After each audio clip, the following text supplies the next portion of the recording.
The graph shows the variation with time t of the displacement s of an object, which graph represents the variation with time t of the acceleration of the object. So I hope everyone remember कि displacement versus time graph का gradient velocity होता है, और अगर displacement versus time graph में इस तरह से straight line बने with a constant gradient, so इसका मतलब है कि आपकी velocity की magnitude constant है और इसकी direction positive है.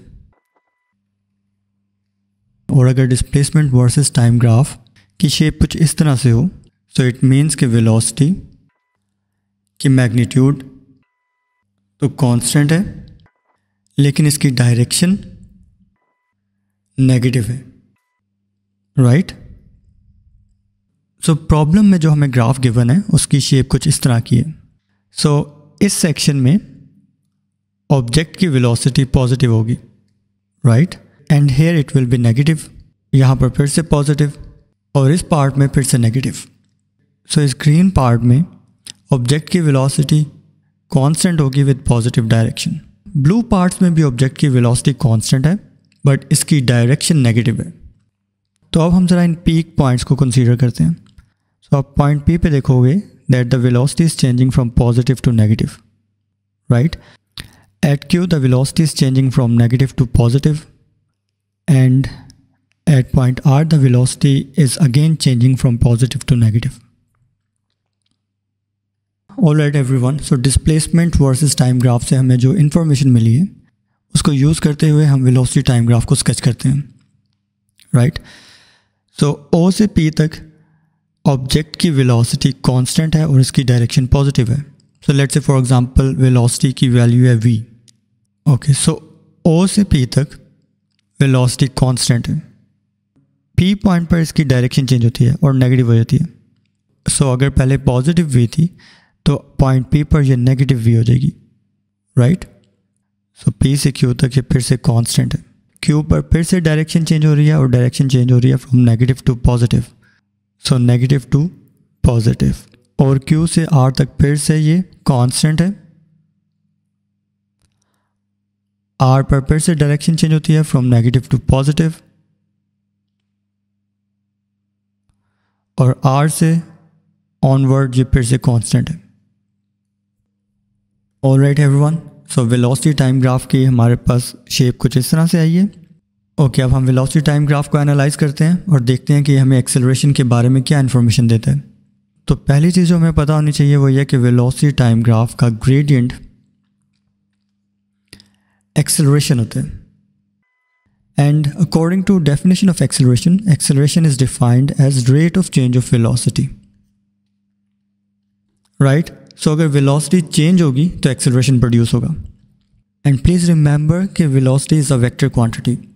इसका मतलब है कि वेलोसिटी दो चीज़ों पे डिपेंड करती है, वेलोसिटी की मैग्नीट्यूड और इसकी डायरेक्शन, राइट. सो अगर आप वेलोसिटी की मैग्नीट्यूड को चेंज करोगे तो एक्सेलरेशन प्रोड्यूस होगा, या अगर मैग्नीट्यूड कांस्टेंट है और डायरेक्शन को चेंज कर दिया तब भी एक्सेलरेशन प्रोड्यूस होगा, क्योंकि वेलोसिटी मैग्नीट्यूड और एक्सेलरेशन दोनों पे डिपेंड करती है. ऑलराइट, सो अब इस वेलोसिटी टाइम ग्राफ को ज़रा एनालाइज करते हैं. सो इनिशियल पॉइंट से पॉइंट पी तक वेलोसिटी कांस्टेंट है, ना तो इसकी डायरेक्शन चेंज हुई है और ना ही इसकी मैग्नीट्यूड चेंज हुई है. सो इसका मतलब है स्ट्रेट लाइन पे एक्सेलरेशन की वैल्यू क्या होगी, 0. और पॉइंट पी पर मैग्नीट्यूड तो कांस्टेंट है लेकिन इसकी डायरेक्शन पॉजिटिव से नेगेटिव हो गई है.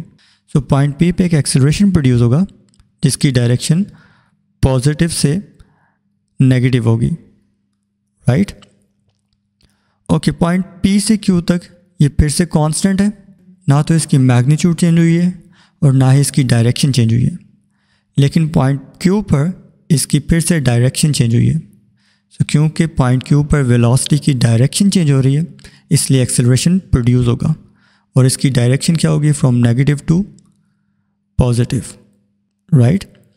क्यू से आर तक फिर से वेलोसिटी कांस्टेंट है और इसकी डायरेक्शन भी चेंज नहीं हो रही तो एक्सेलरेशन प्रोड्यूस नहीं होगा, लेकिन पॉइंट आर पर वेलोसिटी की डायरेक्शन फिर से चेंज हुई है, सो एक्सेलरेशन प्रोड्यूस होगा और इसकी डायरेक्शन होगी from positive to negative, right.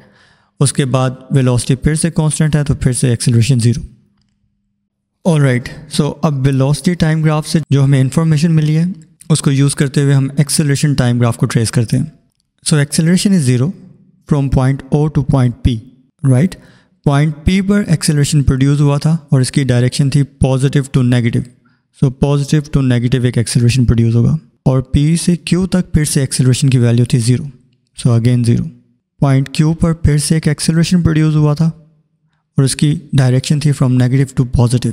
So from negative to positive, right. और Q से R तक फिर से एक्सेलरेशन 0 है और पॉइंट R पर फिर से एक एक्सेलरेशन प्रोड्यूस हुआ और पॉइंट R पर फिर से एक एक्सेलरेशन प्रोड्यूस हुआ जिसकी डायरेक्शन है from positive to negative, right.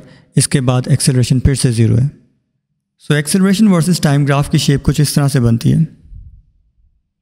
Therefore the correct option is option D.